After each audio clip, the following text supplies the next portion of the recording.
저희 말씀을 나누기 앞서 한번 짧게 기도했으면 좋겠어요. 하나님, 오늘 이 가운데 하나님 말씀을 통하여서 저희 10년 가운데 역사해 주시기를 간절히 원합니다. 짧게 기도하겠습니다.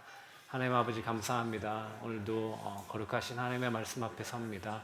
하나님, 저희가 이 말씀 가운데 설 때에 하나님을 보게 해 주시고 하나님의 영광을 보게 해 주셔서 하나님 우리의 죄악됨을 보게 해 주셔서 하나님께서 우리에게 베푸신 그 은혜가 얼마나 큰 사랑인지를 깨달아 알게 해 주시는 그런 귀한 역사가 일어날 수 있도록 인도하여 주시옵소서.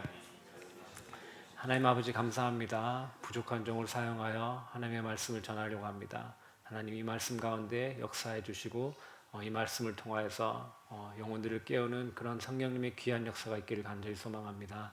하나님께서 마음껏 역사해 주시고 일하여 주시옵소서. 감사드리며 이 모든 말씀 예수 그리스도 이름으로 기도합니다. 아멘. 네, 저희가 지난 시간까지 정리를 해보면 우리는 어떤 존재가 되어야 되는지, 그리고 우리는 어떤 일을 해야 되는지에 대해서 배워봤는데, 우리는 성령님께서 하나 되게 하신 것을 힘써, 아직도 고군분투하고 있는 중이라 양해 부탁드립니다. 네. 성령님께서 우리를 하나 되게 하신 것을 우리가 하나로 지켜가야 되는 존재고요. 저희가 어떻게 되어야 되는 존재인 것을 알려주고, 또 이것뿐만 아니라 우리가 복음을 들고 세상에 나가 제자 삼는 자가 되어야 된다는 것을 저희가 배웠습니다. 이 일들은 성령님께서 오셔서 믿는 자들을 통해서 하시는 일입니다. 그렇다면 저희가 이런 질문을 던질 수밖에 없는 것 같아요. 우리는 이 성령이 내 안에 거하고 계신가를 어떻게 알 수 있을까? 여러분들은 어떻게 알 수 있을까요? 성령님이 내 안에 거하고 계신다는 것. 여러 가지 증거들을 통해서 알 수 있는 방법들이 있는 것 같아요. 그런데 저는 이 말씀의 근거에서 저희가 그래도 좀 더 쉽게 우리 안에 성령님이 거하시는지 거하시지 않는지를 알 수 있는 것 같아요. 저희 함께 읽어볼게요. 그러므로 내가 너희에게 알리노니 하나님의 영으로 말하는 자는 누구든지 예수를 저주할 자라 하지 아니하고, 또 성령으로 아니하고는 누구든지 예수를 주시라 할 수 없느니라. 아멘. 여러분, 우리 안에 성령님이 거하신다는 것은 무엇보다도 이 큰 증거가 있는 것 같아요. 어떤 증거냐면 예수 그리스도를 주라고 고백하고요. 그리고 그 말씀에 순종하고 있다는 것이 우리 가운데 성령님이 거하고 계신다는 증거예요. 그러니까 마태복음 7장에 나온 것처럼 주여 주여 말만 하는 자가 아니라 우리가 그 주를 예수님을 주로 고백하고, 또 그뿐만 아니라 그분의 말씀대로 살아간다는 것 자체가 성령님께서 우리 안에 거하고 계신다는 증거입니다. 우리에게 성령님이 오셔서 역사하지 않으시면 저희가 2주 동안 살펴봤었던 하나가 된 것을 지키게 한다든지, 또 우리가 복음을 들고 나가서 제자 삼는다든지, 이러한 것들은 일어날 수가 없는 일이에요. 성령님께서 오셔서 우리 가운데 내적 동기를 주셔야 가능한 거예요. 혹시나 우리 가운데 내적 동기가 없이, 혹은 성령님의 도우심이 없이 이러한 것들을 해 나간다 할지라도 결과가 어떨까요? 결과가 그렇게 좋지 않을 거예요. 그렇기 때문에 우리는 그리스도를 따르는 것, 우리가 하나됨을 지키는 것, 제자 삼는 것 같은 이러한 일들을 하기 이전에 일어나야 될 것이 있는데, 그것은 바로 성령님께서 우리에게 오셔서 우리로 하여금 예수 그리스도가 우리의 주님 되심을 고백하게 하는 것입니다. 이것이 우선되지 않으면 우리가 2주 동안 나눴던 이것에 대해서 우리가 할 수도 없는 것이고, 억지로 한다고 해도 하나님께서 원하시는 결과가 나오지 않을 겁니다. 그래서 오늘은 예수 그리스도를 믿는 것에 대해서 이야기를 해보려고 하는데, 오늘 제가 이 말씀을 준비하면서도 기도했던 것은, 하나님, 제가 이것을 전할 때에 이것이 설득의 과정이 되는 것이 아니라 하나님께서 이 말씀을 통하여서 성령 하나님의 강력한 역사하심이 우리 가운데 일어나는 시간이 되기를 제가 기도했던 것 같아요. 옆 사람에게 한번 인사해 볼게요. 성령님이 우리 가운데 일하고 계십니다 라고 한번 인사해 보겠습니다. 네, 성령님께서 우리 가운데 일하고 계십니다. 오늘은 이 예수님을 믿는다는 것에 대해서 얘기할 때 좀 살펴볼 것들이 먼저 있는 것 같아요. 예수님이 잡히기 전 예루살렘에 오신 그때부터 이야기를 돌려서 시작을 해보려고 하는데, 예수님께서 예루살렘에 오신 이 날을 저희는 종려주일 혹은 승리의 입성이라고 불리기도 하는데, 이 일요일부터 이야기를 한번 시작해 보려고 합니다. 여러분들 이 제가 나눠드린 타임라인을 좀 참고하시면 조금 더 도움이 될 것 같은데,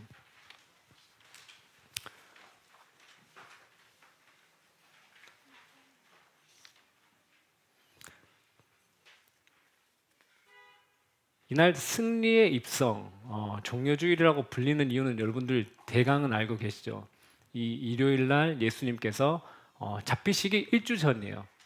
그 주간에 일요일, 저희는 주일이라고 부르는데 편의상 일요일이라고 할게요. 일요일 날 예수님께서 예루살렘에 입성을 하세요. 그 장면, 이때 예루살렘으로 입성할 때에 사람들은 이 스가랴 9장 9절의 말씀이 성취된다는 걸 목격했던 것 같아요. 저희 함께 한번 스가랴 말씀 한번 읽어볼게요. 시온에 따라 크게 기뻐할지어다. 예루살렘에 따라 즐거이 부를지어다. 보라, 내 왕이 내게 임하시나니 그는 공의로우시며 구원을 베푸시며 겸손하여서 나귀를 타시나니 나귀의 작은 것 곧 나귀 새끼니라. 예수님께서 이 말씀을 성취하시면서 예루살렘으로 입성을 하셨습니다. 그래서 사람들은 이때 들어오는 예수님이 메시아일 것이라는 생각을 했었던 것 같아요. 그런데 이 백성들마다 그 당시에는 저마다 다른 메시아의 관을 가지고 있었던 것 같아요. 그래서 그 자기가 가지고 있는 그 메시아 관에 따라 예수님께서 그렇게 해주시기를 바랬던 것 같아요. 그래서 어떤 사람들은 예수님께서 이 모세처럼 이 정치적 해방과 뭐 로마로부터 이 구출을 꿈꿨던 사람들도 있고요. 좀 더 과격한 사람들은 이 로마 군대를 물리쳐 주시기를 바라셨던 것 같아요. 예수님께서. 그게 그들의 메시아 관이었는데, 이 종려주일이라고 부르는 일요일에 보면 각자의 기대감을 다 가지고 있었어요. 그게 무엇이었던 간에 메시아로서 이렇게 해줬으면 좋겠다라는 기대심을 가지고 예수님께서 들어오실 때에 뭐라고 외쳤나요? 백성들이? 호산나. 호산나는 우리를 구원하여 주시옵소서라는 의미죠. 그리고 할례 시편 118편에 보면 여호와의 이름으로 오는 자가 복이 있으며 라고 외치면서 이들이 다 한 마음으로 그렇게 생각을 했던 것 같아요. 이거는 메시아적 칭호인데, 메시아적 칭호를 부르면서 예수님께서 예루살렘으로 들어오시는 것을 모두 다 환영했어요. 그런데 5일이 지나고는 어떻게 됐나요? 5일이 지나면 금요일이에요. 금요일 날 이들은 호산나 우리를 구원하여 주시옵소서 여호와의 이름으로 오는 자의 복이 있음이로다 이렇게 고백했던 자들이 단 5일 후에는 어떤 외침으로 바뀌었죠? 빌라도 앞에서 십자가에 못 박으소서라고 바뀌었어요. 왜 그러죠? 내가 생각했었던 메시아가 아니었어요. 그렇기 때문에 이제 그들에게는 이 메시아는 더 이상 필요가 없었던 것입니다. 예수님께서 이 땅에 오신 것은 유대인들의 해방이나 적국을 물리치려 오신 게 아니에요.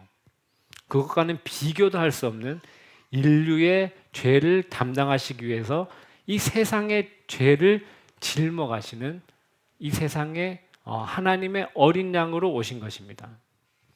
그러면 이 세상의 죄를 짊어가는 어린 양이 무엇인지 좀 살펴보려고 하는데, 저희 출애굽기 12장 말씀으로 한번 같이 가볼게요.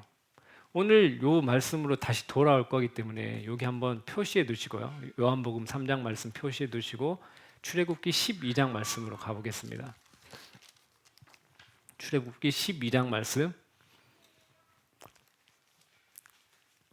1절 2절 저희 같이 읽어볼게요. 출애굽기 12장 1절 2절 여호와께서 애굽 땅에서 모세와 아론에게 일러 말씀하시되 이 달을 너희에게 달의 시작 곧 해의 첫 달이 되게 하고. 아멘. 이게 애굽에서 이제 이스라엘 백성들을 구해내는 장면이에요. 근데 하나님께서 이 달을 이때 출애굽하는 그 달을 언제로 한다고요? 너희의 첫 달이 되게 하신 거예요. 첫 달. 이 유대월은 저희랑 좀 다르다는 거 아시죠? 혹시 알고 계시죠? 네. 제가 여기 한번 보세요. 한 번씩 이렇게 쭉 둘러가시면 보시면 좋은데 유대 달력이에요. 유대 달력인데 이 아빕월이라고 하거든요. 니산월이라고 하는 이 1월은 그러니까 유대인들의 1월은 우리 태양력으로 봤을 때는 3월에서 4월 사이 정도예요. 그리고 이 나라는 날로 날을 계산하는 게 아니고 달 주기에 따라 저희가 생각하는 그 음력 계산하는 것처럼 이 날을 계산을 합니다. 또 가장 큰 차이점은 뭐냐면 저희는 하루가 언제 바뀌죠? 밤 12시가 되면 날짜가 바뀌는데 이 유대 사람들은 창세기 1장 말씀에 근거해서 창세기 하나님께서 천지를 창조하실 때 저녁이 되고 아침이 되니 이는 첫째 날이다 둘째 날이다 이렇게 하는 그 말씀에 근거해서 이들은 저녁에 날짜가 넘어가요. 그래서 저희가 이 계산할 때 상당히 헷갈려요. 상당히 헷갈리긴 하는데 금요일 날 이제 예수님께서 유월절 양으로 돌아가셨고요. 그것을 역으로 계산해서 잘 보시면 이 승리에 입성을 한 게 10일에 떨어져요. 여기 표에 제가 정리를 해뒀는데 한번 보시면 조금 더 도움이 될 것 같아요. 예수님께서 6월절에 잡히시던 그 날이 6월절 14일이고요. 그걸 역으로 계산해서 예수님께서 입성하신 날을 보면 10일로 떨어집니다. 그러면 예수님께서 왜 이 날에 입성을 하셨는지를 12장 3절 제가 한번 읽어볼게요. 너희는 이스라엘 온 회중에게 말하여 이르라. 이달 그러니까 그 첫째 달 열흘에 너희가 각자 어린 양을 취할지니 각 가족대로 그 식구를 위하여 어린 양을 취하되. 그러니까 10일이 됐을 때 첫째 달 10일에는 뭘 한 날인가요? 6월절 양으로 잡을 그 양을 이제 집으로 드리는 거예요. 10일 날 드리고요. 그리고 제가 다시 6절 읽어드릴게요. 10일은 어린 양을 집으로 드리는 날이에요. 6절에는 이렇게 나와 있어. 이달 열 나흘 날까지 간직하였다가 뭘 간직하나요? 10일 날 드렸던 어린 양을 간직하였다가 해질 때에 이스라엘 회중이 그 양을 잡고 그러니까 10일 날 집으로 양을 드리고 14일 날까지 집에다 둬요. 그리고 14일 날 이 어린 양을 잡는데 왜 이렇게 했냐면 어린 양으로 바쳐질 양은 어떠해야 됐냐면 1년 된 양이었고요. 흠이 없었어야 됐어. 그렇기 때문에 이 기간 동안 이 어린 양이 흠이 있는지 없는지를 검증하는 시간이었던 거예요. 그래서 예수님께서 일요일 날 예루살렘으로 입성을 하셨어요. 어린 양으로서.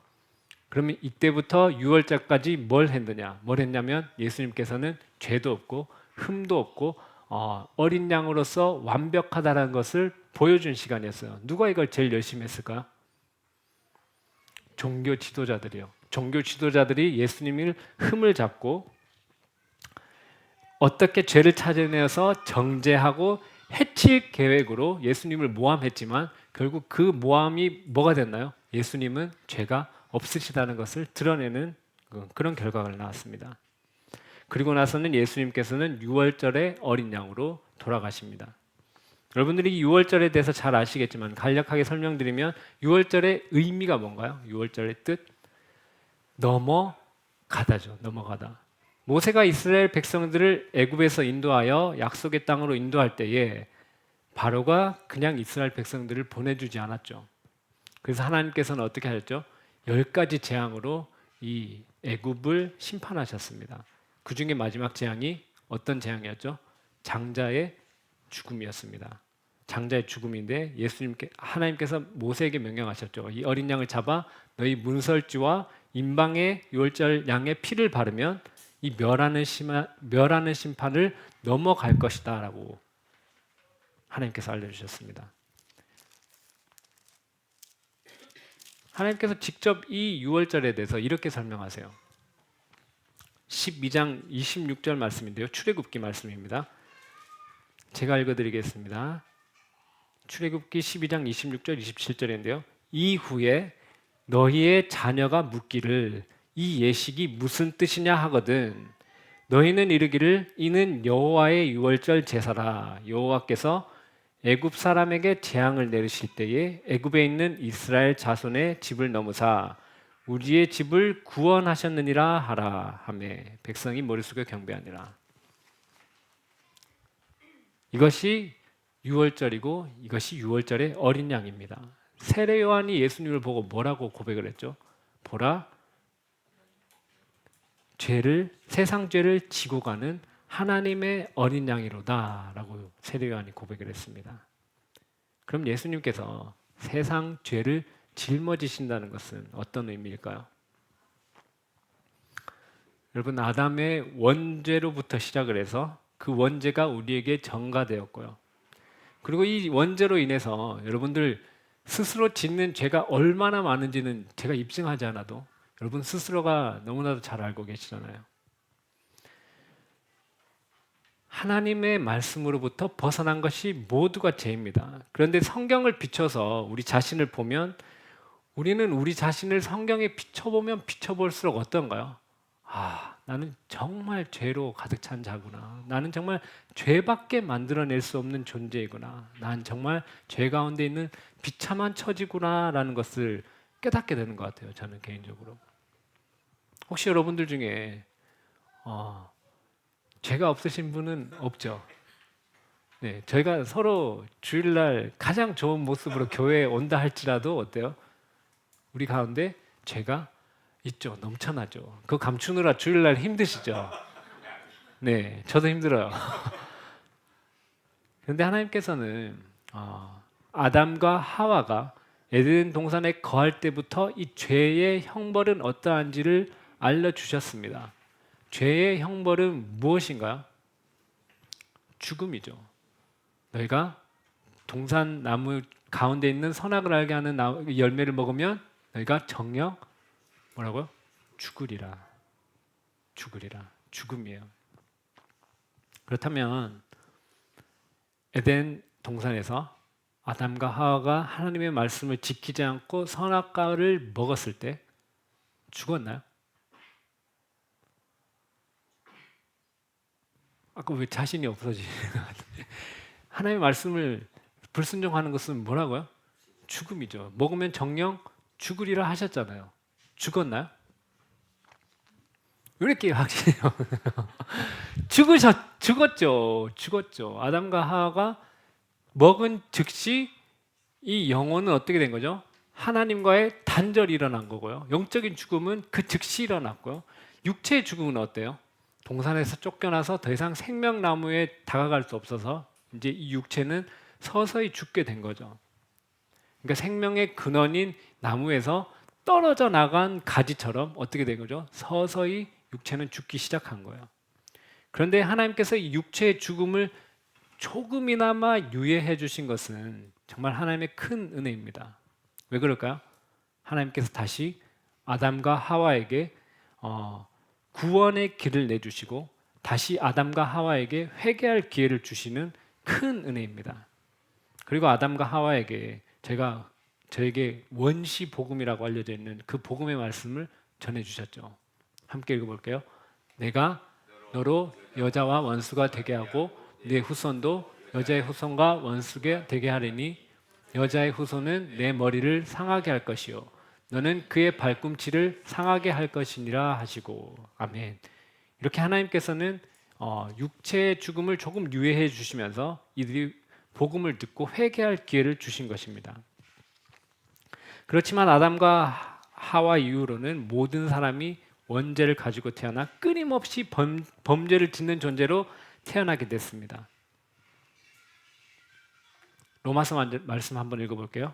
그러므로 한 사람으로 말미암아 죄가 세상에 들어오고 죄로 말미암아 사망이 들어왔나니 이와 같이 모든 사람이 죄를 지었으므로 사망이 모든 사람에게 이르렀느니라. 아멘. 아담의 죄 때문에요. 이 죄가 세상에 들어오게 되었고 이 죄로 말미암아 사망이 들어오게 되었고 모든 사람이 죄를 범하여서 우리는 사망에 이르게 되는 존재가 되었습니다. 에베소서에서는 조금 더 끔찍하게 표현을 합니다. 에베소서에서는 뭐라고 표현하냐면 죄의 그늘 아래 있는 자들에게 하나님의 진노의 대상이라고 표현을 합니다.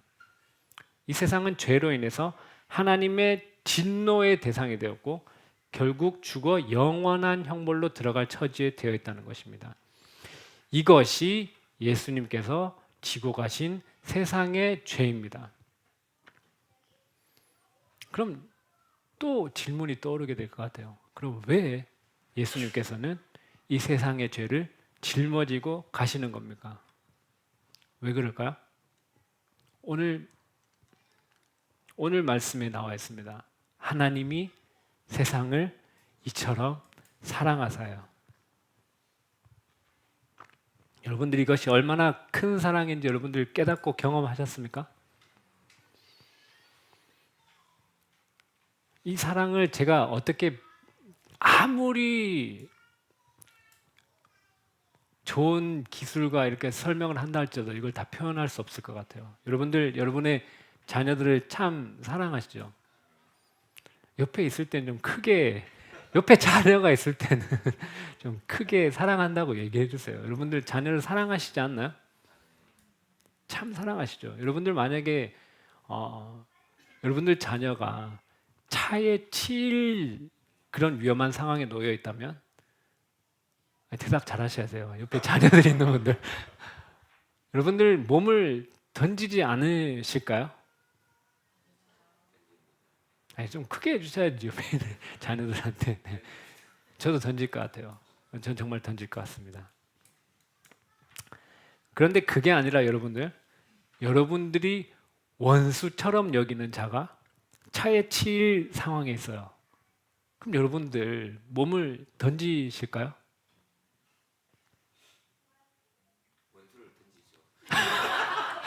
네, 원수를 더 세게 부딪혀라.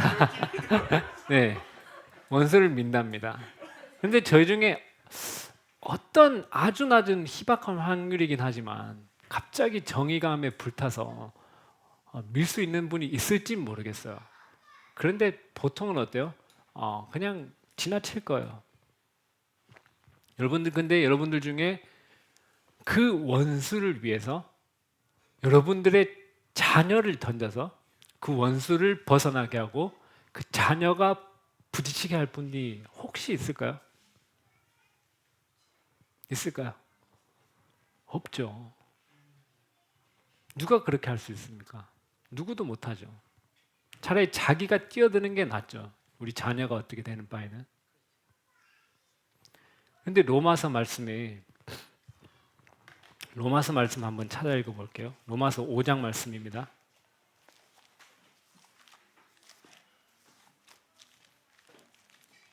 로마서 5장 8절부터 10절까지 말씀인데요.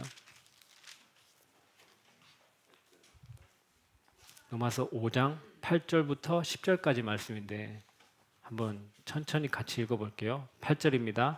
우리가 아직 죄인 되었을 때에 그리스도께서 우리를 위하여 죽으심으로 하나님께서 우리에 대한 자기의 사랑을 확증하셨느니라. 그러면 이제 우리가 그의 피로 말미암아 의롭다 하심을 받았으니 더욱 그로 말미암아 진노하심에서 구원을 받은 것이니 곧 우리가 원수 되었을 때에 그의 아들의 죽으심으로 말미암아 하나님과 화목하게 되었은즉 화목하게 된 자로서는 더욱 그의 살아나심으로 말미암아 구원을 받을 것이니라. 아멘. 하나님께서 어떻게 하셨다고요? 하나님의 원수 되었던 하나님의 진노의 대상이 되었던 우리를 위해서 그 사랑하시는 예수 그리스도를 죽게 하신 거예요. 우리를 구원하시기 위해서. 세상에 이러한 사랑은 없습니다. 하나님께서는 우리 인간의 입장에서 생각할 수 있는 가장 큰 사랑의 방법으로 우리에 대한 사랑을 표현하신 것입니다. 가끔 여러분 이 자녀나 배우자 혹은 남친 여친 이 분들이 상당히 곤란한 질문을 할 때가 있어요. 질문이 뭐냐면 나를 얼마나 사랑해라는 질문을 해요.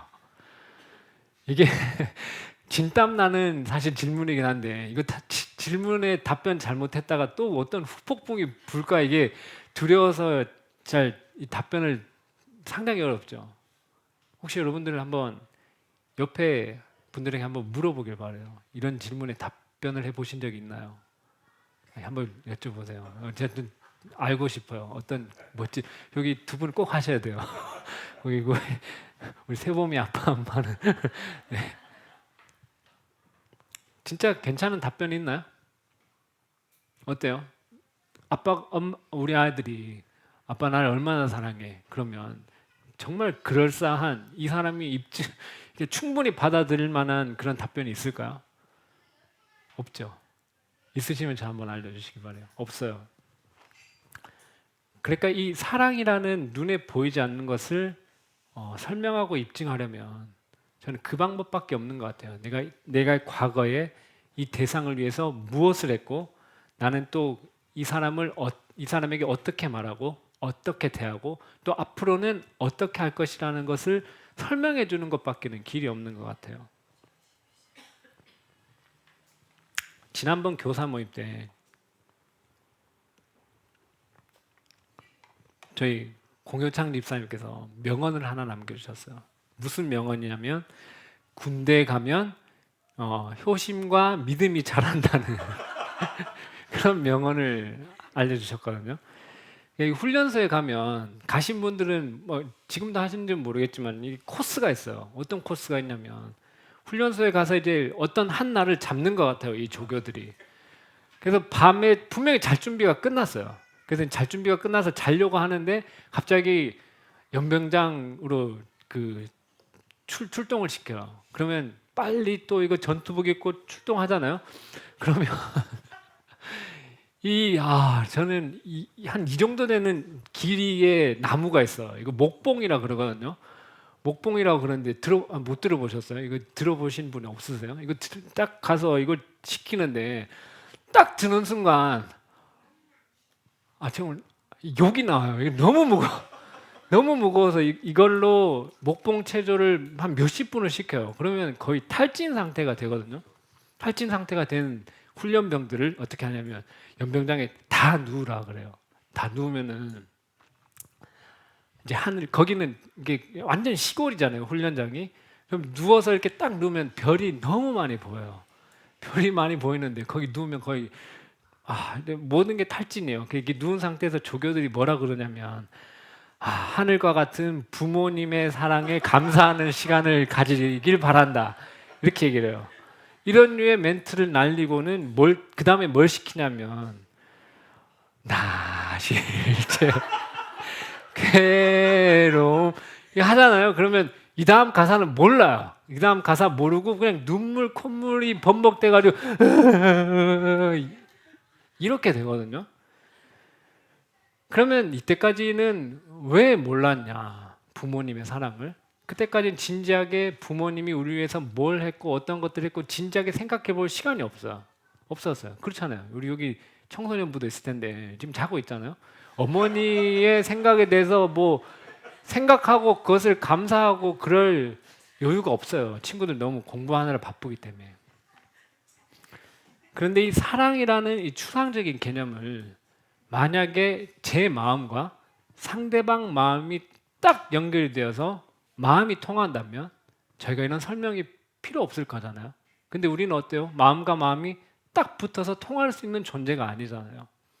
이런 상태에서 상대방에게 내 사랑을 보여주고 증명하려면 나는 이 상대방을 위해서 무엇을 했고 나는 이 상대방에게 어떤 말을 하며 어떻게 대하고 또 앞으로는 어떻게 할 것인가에 대한 설명이 필요할 수밖에 없는 것 같아요.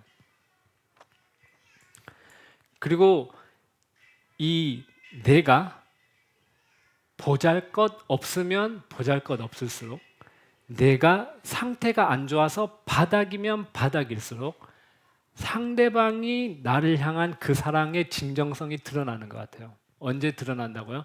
내 상태가 바닥이면 바닥일수록 내가 추악하면 추악할수록 상대의 사랑의 진정성이 드러나는 것 같아요. 오늘 본문에서도 이와 같은 방식으로 하나님의 사랑을 보여주고 있습니다.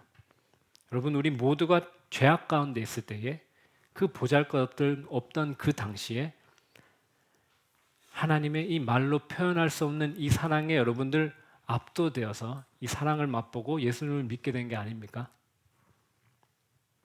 하나님이 세상을 이처럼 사랑하사 독생자를 주셨으니 하나님께서는 이렇게 우리를 사랑하셔서 가장 사랑하는 독생자를 내어주셨습니다.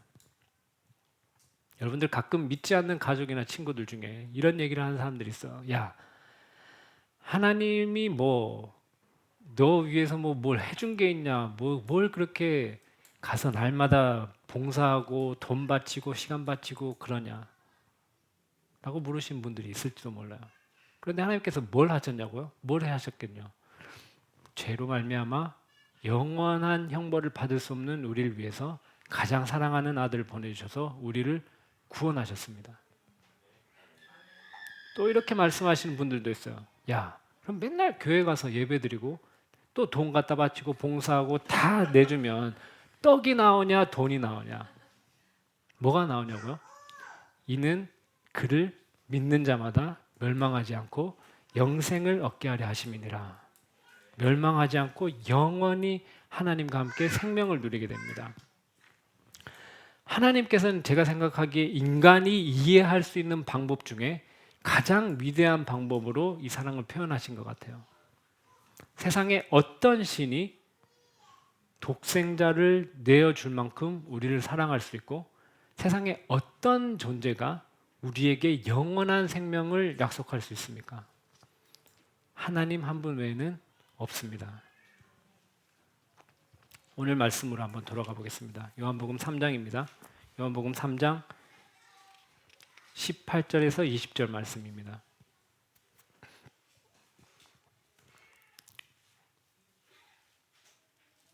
(18절부터) (20절까지) 함께 읽어보겠습니다. 그를 믿는 자는 심판을 받지 아니하는 것이요 믿지 아니하는 자는 하나님의 독생자의 이름을 믿지 아니하므로 벌써 심판을 받은 것이니라. 그 정죄는 이것이니 곧 빛이 세상에 왔을 때 사람들이 자기 악과 악함으로 빛보다 어둠을 더 사랑한 것이니라. 악을 행하는 자마다 빛을 미워하여 빛으로 오지 아니하나니 이는 그 행위가 드러날까 함이요. 아멘. 하나님께서 이렇게까지 하나님의 사랑을 보여주시고 표현했지만 우리 인간의 죄악된 마음으로 인해서 이 진리를 보지 못하고 완고하게 거부하는 것 같아요. 만약에 우리 가운데도 그러한 분들이 있다면 오늘 성령 하나님께서 역사하셔서 이 복음의 빛을 보게 해주시기를 축원합니다. 많은 사람들이 세상에 있는 많은 사람들이 하나님의 사랑을 의심하는 것 같아요. 하나님이 사랑이시냐면 왜 이 모양이고 이 꼴이고 왜 세상이 이렇게 돌아가는가? 하나님이 사랑이시라면 왜 마지막 날에 그 심판의 날을 두셔서 영원히 꺼지지 않는 불못으로 영원한 형벌을 주시는가? 이건 사람들이 의심하고 착각하고 있는 것 같아요. 하나님 오늘 주신 말씀은 무엇이냐면 하나님이 세상을 이처럼 사랑하사 독생자를 주셨으니 이는 그를 믿는 자마다 멸망하지 않고 영생을 얻게 하려 하심이라. 하나님이 그 아들을 세상에 보내신 것은 세상을 심판하려 하심이 아니요. 그로 말미암아 세상이 구원을 받게 하려 하심이라. 하나님 보내신 목적이 뭐라고요? 세상을 심판하려 하심이 아니라니까요. 예수 그리스도의 그의 아들을 통하여서 이 세상을 구원하시려는 것이 하나님의 뜻입니다. 하나님께서는 우리를 너무 사랑하셔서 죄로 인해서 영원한 형벌을 받을 수 없는 우리를 구원하시려고 예수님을 보내셨습니다. 여러분들 여기 계신 분들은 오해하지 마시기 바랍니다. 하나님께서 아들을 보내신 것은 세상을 심판하려 하심이 아니라 아들을 통하여 세상을 구원하려고 보내신 것입니다. 하나님께서 예수님을 통해 활짝 열어주신 생명의 길 가운데 우리 모두 걸어가는 새뜻교회 성도들 되기를 축복합니다. 네, 이스라엘 백성들은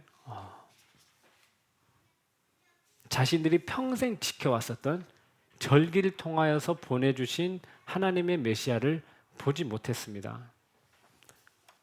우린 모두 매주 이렇게 와서 예배 드리면서 정말 하나님께서 보내주신 메시아이신 예수 그리스도를 보고 그분을 믿고 영원한 생명 가운데로 들어가는 자들이 되기를 축복합니다. 저희 함께 찬양하고 하나님께 기도했으면 좋겠습니다.